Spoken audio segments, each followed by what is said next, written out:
Тука сме пред куќата на Звонко кој беше најоштетен од пожарот. Дали брзо се реагираше овој човек, немаше ништо после пожарот, се му изгоре? Брзо се работеше, само помал дења мајсторито рано си одеше.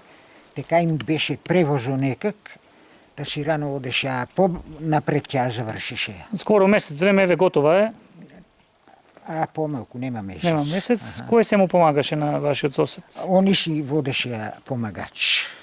Кој донираше за да се изгради ова? Вика и звоне кажува, а и еден поп доди од Скопје, тоа владиката го прашта, вика.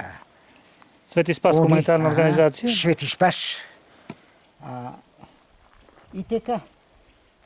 Сега до покрив уште внатре да се измотерише и готово е. И току струја да се пушти, и вода треба да се пушти. Има работа уште, значи? Има. А водата е, тоа ние бунар имаме, од бунар му даваме. Да, инаку во селото нема вода. Нема, не. Кој си има бунар, ама и бунарето пресушија. Суша голема е, да. Како е после пожарот ситуацијата? Што остана од земјоделието? Од земјоделие слабо некаде некоја слива е останало и сливите изгоре. Ние туа понагоре имаме сливи, една бахча јабачи, 3-40 ореа, големи ража, јакато тоа. Тоа се изгоре. Колку луѓе тука сега сте во Нов Истемник? 3-14 души. Те толку сме. Претежно повозрастни? Се стари такви.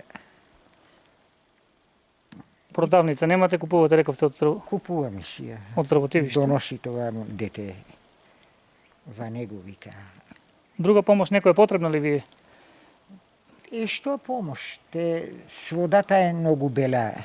Вода нема свето. Па туа нагоре има еден кладенец. Оттаму одат талијат за пиење.